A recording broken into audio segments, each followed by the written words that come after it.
Welcome back to the Healthy You with Dr. J, where we keep it real, keep it joyful, and always keep it green. Today, I have the joy of welcoming someone who is not only a close friend, but a visionary woman whose strength and purpose light up every room she enters.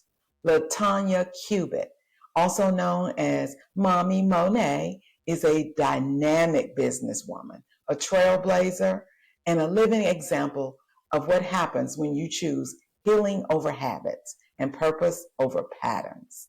She has taken her own journey by breaking generational cycles, transforming her health through healthy eating, fasting, and living. She is reclaiming her voice and has turned it into a platform that now inspires and empowers others to do the same. LaTanya is that kind of friend who cheers loudly, works boldly, and leads with heart. And today she's sharing her story behind her transformation, the courage, the clarity, and the calling that has shaped the woman she is today. Get ready because this conversation isn't just a testimony, it's a masterclass in resilience, reinvention, and the power of saying yes to yourself. I welcome my friend, LaTanya. How are you today? Wonderful. How are you? Great. So I was just introducing, telling them how fabulous you are, how a great businesswoman you are.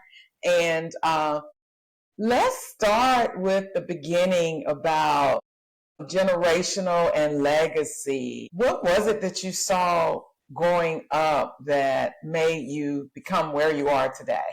So, Yeah. as a young child, I didn't get to meet my grandfather because he died before I was born, right before I was born. And that Okay. was because he had his leg amputated from diabetes complications.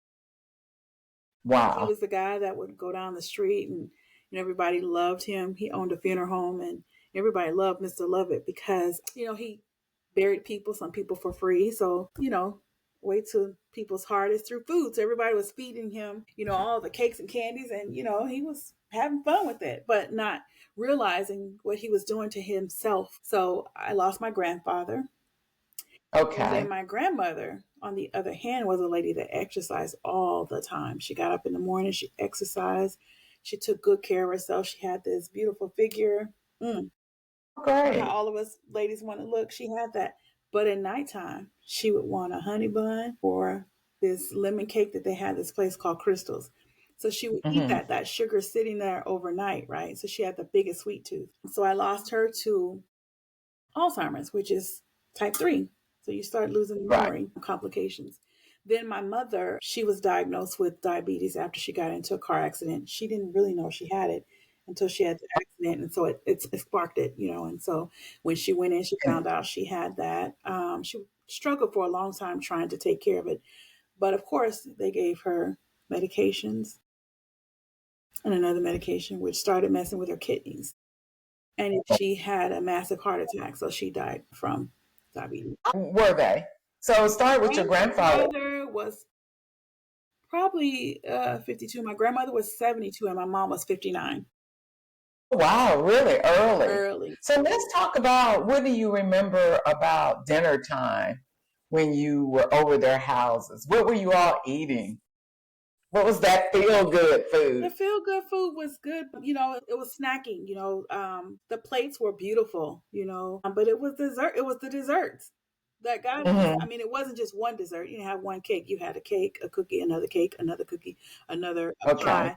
So I feel like we were addicted to sugar, unbeknownst to what Okay. it could have done to you. And we didn't go exercise. Right now we know you eat sugar, you get up and walk at least.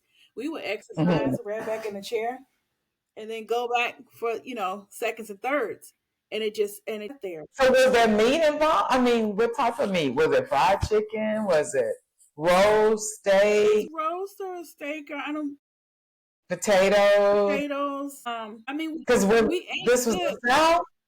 We ate good, but it was just the sweets and the lack of Okay. exercise. Okay. Okay. And then, so your mom died in her feast? 59. 59. Wow, that is really young. That's really, So how did that affect you? it was devastating. Okay. But, as a young child, I would look and say, oh, they're just eating like that. I knew better, but I didn't change it. So I was like, I'm not going to be like that. I'm young. I have no problems. Until I went to the doctor one day, because I think it saddened me when she passed away. So my eating habits changed. And I kept going, stress, still trying to run a business, working full time. And so I started eating terrible and didn't put the exercise into my schedule. Right. Okay. Okay. And so I went to the doctor and he was like, oh, you're pre-diabetic. I was like, that's okay, that's fine. I can take care of that. But wasn't given the tools to say, hey, you should be doing this or that to get yourself better. They just said you're pre. They didn't give me a glucometer or anything, which I feel like, I'm not a doctor, but I feel like that's a tool. Give people tools to help them or put them in a support group. So I just kept going. And then next thing you know, my numbers were at 8.5. Wow. And that's when I Okay. knew, girl, you better fix yourself. To get it together. Get it together, because this is not good. And then I started reminiscing, like, oh, I lost 3 family members in a row. You better get it together. And how old were you when you were given that diagnosis? It was probably 49, 50. Wow. So you were really starting to remember the age everybody were leaving. I mean, I know you guys think I'm 20, but yeah, I was 49. That's right. Okay. And so at this point, what did you decide to do? What were the changes that you made? The changes And how did they affect you? I made. Okay. I'm a person that loves to write, and I have to have structure in my life. So I was like, I don't really want to take medicines. I really don't. So I took a medicine that was given to me for a while. And then I decided to journal. Good. I said, I'm going to journal what I ate and figure out what what's going in my mouth, and what am I drinking? What am I eating? When am I exercising? Am I exercising? And if I don't write it down, I don't know if you know, but I don't remember what happened to me yesterday. And I figured most people don't. Do you remember what happened yesterday? Right now, do you remember what happened yesterday? Sure. Okay. That's that ginkgo. I'm a vegan. I remember.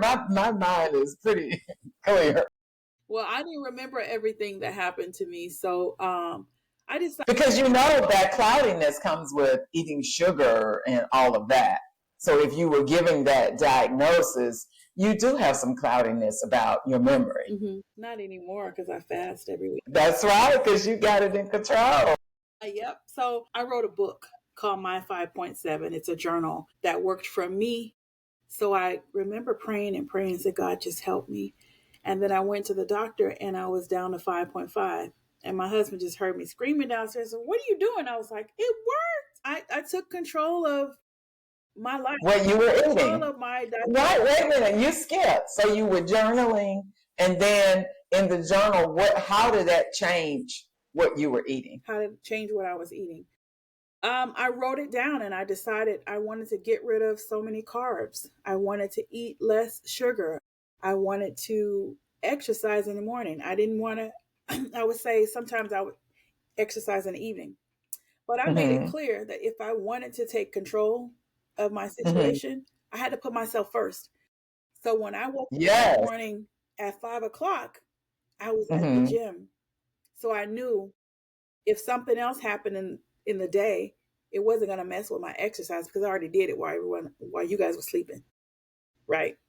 So I was getting in, and then I started prepping my food. If I don't have something available, you're just going to pick up anything. So prep what you're going to eat and take control of the situation. If you want to get something done, write it down. If you want to get something done, prepare yourself. So I prepared myself and wrote it down.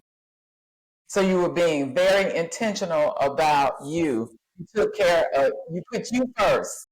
I was being very intentional about me being able to still be here and have this conversation today, because I know where I would be heading if I didn't take control of it. Okay, so let's move forward. So then you got down to 5.7 with you being very intentional, journaling, exercising, watching with your eating.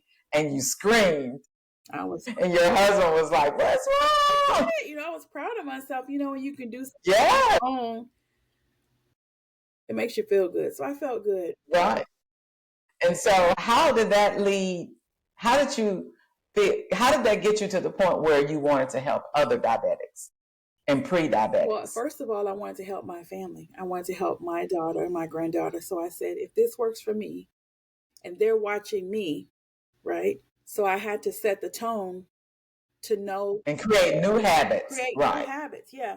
So it wasn't done overnight. It wasn't done by perfection. It was done by one bite at a time. Awesome, awesome. And also making one decision, daily decisions. So Hmm. that's how I was able to do it. And then I created the journal.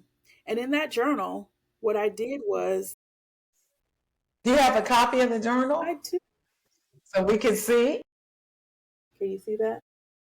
Yes, 5.7, taking control of your diabetes. Taking control of my diabetes. And you can find that where? Amazon.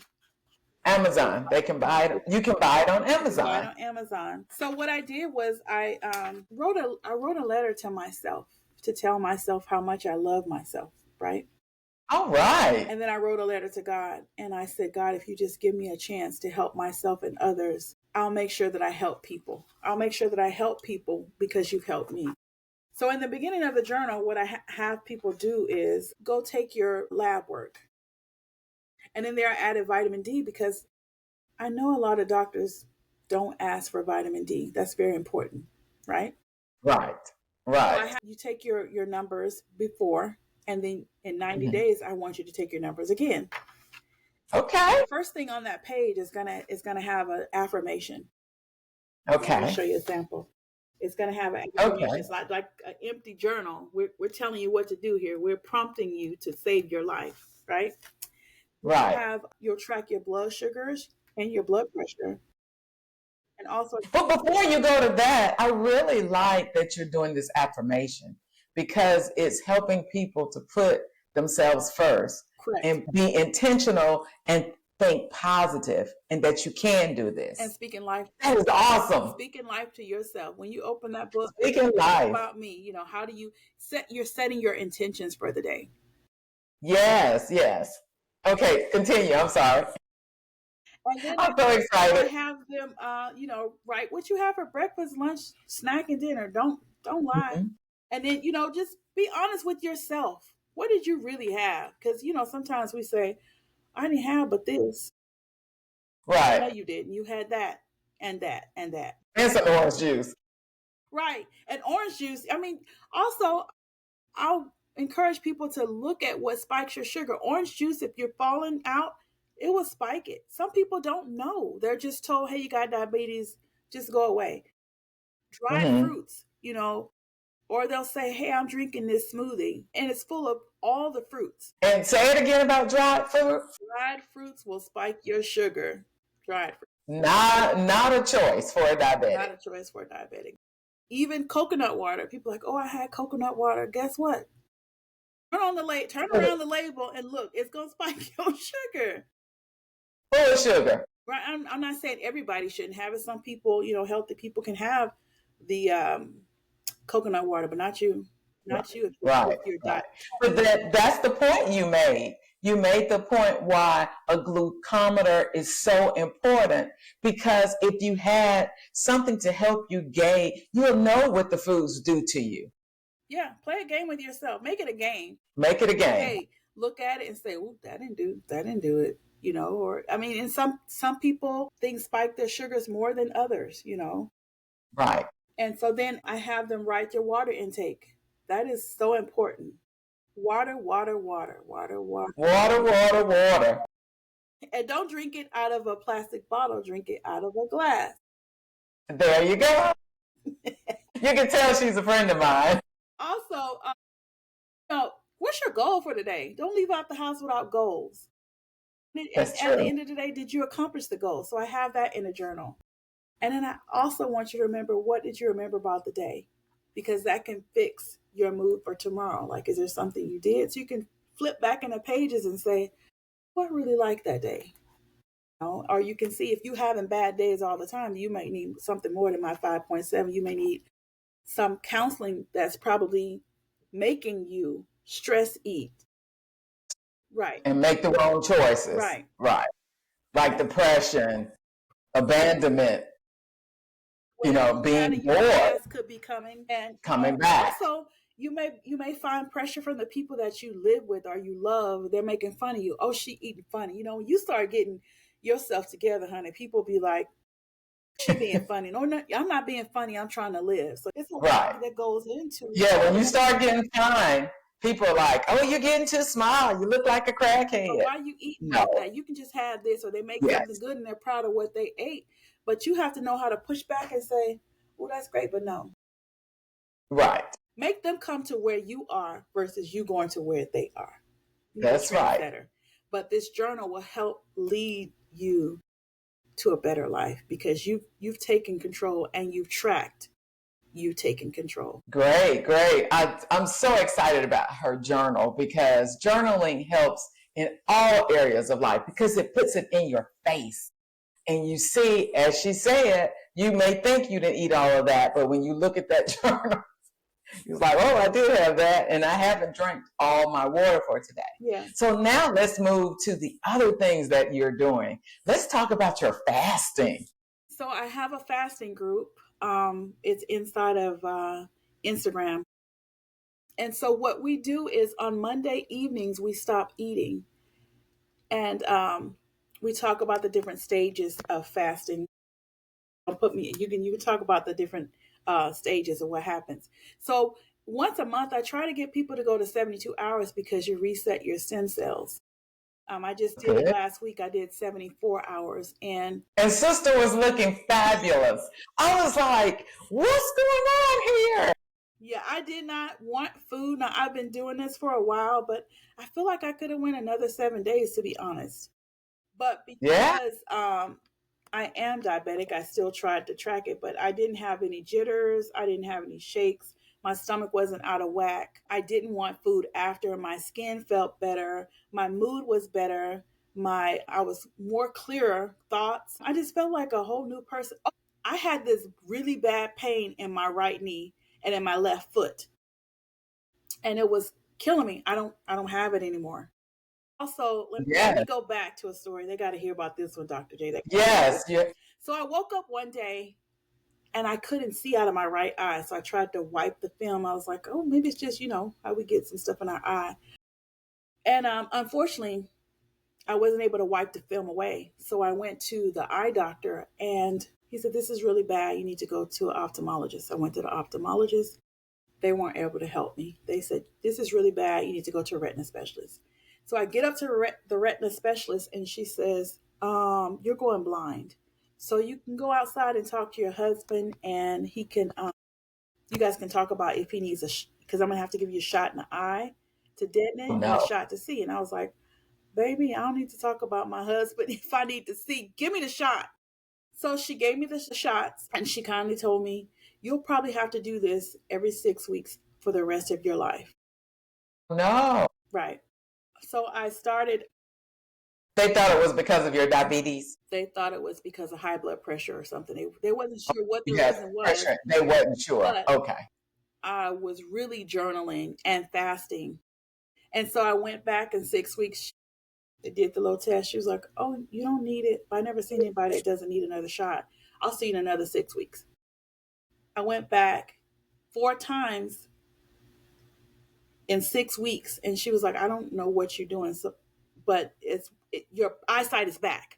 So I went to the regular eye doctor. He said, I don't know what kind of God you serve, but he showed me, how they have the dip in your eye. Yeah. And he was like, it's not there. It's like it was never there. But I attribute that to getting rid of sugar and fasting, because fasting will reset your life. You don't realize that you don't need the food that you think you need. You just need the support group to help you not to eat the food. Right. Yeah. Support. So in your group, you have, how long do you let them fast? They don't do 72 hours. I let them decide. You let them also tell them you should check with your doctor, and if you feel weak at any time. But I have them drink anything that's 0 calories, 0 carbs, and 0 sugar. and then we check in. But some people like to go silent. I don't want to talk during this time, but I tell them to make sure they check in with people and let them know that they're fasting. But during that fasting time, I do something that I feel is so special. And I have them write a letter to themselves to forgive themselves or encourage themselves or whatever they want to say to themselves. Because sometimes we talk to everybody else, but we don't talk to ourselves, right? True. That I ask them to write a letter to God. Okay. All right. Ask him to reveal what they need. So it's not only about food. Great physician. Right. It's physical. Who gave us everything to heal ourselves. Right. Exactly. So this fast is about physical, spiritual, and mental. And so people come back and they wanted things to happen in their life. I won't say the name, but there's a specific artist. He's really big name. He came back and he said, I'm mind blown and I'm going on a tour with this person I prayed for, and I've been praying for this a long time. So fasting not only helps you, but it helps you to slow down and to realize who you are, what you need in your life, what's distracting you, and reset your life. Like I feel like a new person when I'm done fasting. I really feel like, can't nobody tell me nothing. Honestly, I feel new, and you can't tell me nothing, because if you can accomplish taking care of yourself, you can accomplish anything in your life. So that's the fasting group that I have. But I also have another program coming in that goes along with. Before you go to that program, tell everybody where they can join your fasting group. Okay, so they have to go to my Instagram, Mommy Monet, and then I'll add you to the fasting group. So tell me you. So when they go to Instagram, they befriend you and then say, I want to be part of your fasting group. They can DM me and say, I want to be a part of your fasting group, and then I'll add them to the group. Now you want to do that as soon as possible, because what I'm going to start doing is charging a minimal fee, because I'm going to have other speakers to come in and I need to be able to pay them. It's worth saving your life, and it's worth making you feel like a new person. It's worth your mental clarity. It's worth saving your life. Yes. It's putting yourself first intentionally. It's putting yourself first and realizing who you are afterwards. It's a big thing, and it goes hand in hand with diabetes, because it resets where you were. And some people are cured from changing diet and fasting and resetting their bodies, because God has given us a body that takes care of itself. When we go bad, it's because of what we're putting into our mouths. You feed your bacteria bad food, it's going to be a bad body. If you feed your bacteria good food, you'll be just like I said in one of my other, you'll be like a Tesla, just smooth and efficient. Okay, what is the other thing we're excited about? I have the journal. Remember I talked to you guys about this? Yes, the journals. So some people can't journal alone, or you want a support group. So I have a program that's 12 weeks that goes along with the book. Every week we will meet on Zoom, and I'll guide you through taking care of yourself and pouring into yourself. You'll have homework assignments. You'll have other people that are going through the same things, all in one location to help you to be better. So I really would love for you to join this, because it's really going to help you. So every week you're going to have a check-in versus you journaling by yourself. You're journaling, but you're also speaking with other people with like situations. And it doesn't even have to be, you don't even have to have diabetes. You may just want to change your life, but you can do it under the same umbrella. Right. Or you pre-diabetic or have high blood pressure, or they're all diseases of bad eating. Correct. And so it's about putting yourself first. And this is so important, because a lot of times we always think we can do things by ourselves. Well, guess what? If you could, you wouldn't be listening to us. Amen. Just saying. Amen. Just saying. How did that work out for you? So that's why sometimes, you got to stop all that other stuff. Yeah, Christmas coming up, all of this. But guess what? If you die early, none of that stuff matters. It doesn't matter. Choose you. And this is an excellent way. You have the support. You can get the journal. So when you join the 12-week program, do you get the journal also, or Yeah, you get or you can buy the buy journal? the journal at a discounted rate. Okay. Okay. Oh, great, We've great. given out some journals as a free bonus Mm-hmm. to some people that whoever my spirit leads me to. I Yes. just want to help, and I want to help people. And if you want to help yourself, a minimal fee is not going to hurt you to save your life. And I'm not doing this to be rich. I'm doing it to help. I want people that are serious to come Right. to the class. Don't waste time. Right. If you want to die and take medicines the rest of your life, that's the choice you're making. People actively make choices to be sick. Here we're offering you the information, the support, choices to make a difference in your life, to break generational curses. And so if there's one thing people need to take away from today's episode and what would you say? It's very simple. Don't let food be your death sentence. Let it be your medicine. All right. I want them to take away. All right. So make a choice, be intentional about being healthy and living longer. Stop choosing to be sick and unhealthy. This is Dr. J, your friendly vegan physician, reminding you to choose health, choose wholeness, and to choose the power of plants. And choose people that want to see you succeed. That's right. Make a pledge to yourself and to others by sharing this podcast with 3 other people, because education is power. Stop the faulty thinking that as I age, I will have to take pills. You've been lied to. Don't make sickness the norm. Break the addiction to meat, sugar, processed foods. Choose health. Like and subscribe to this channel so we can keep providing the information to help make a difference in a healthy life. Until next time, stay healthy, stay empowered, stay plant-based. Dr. J.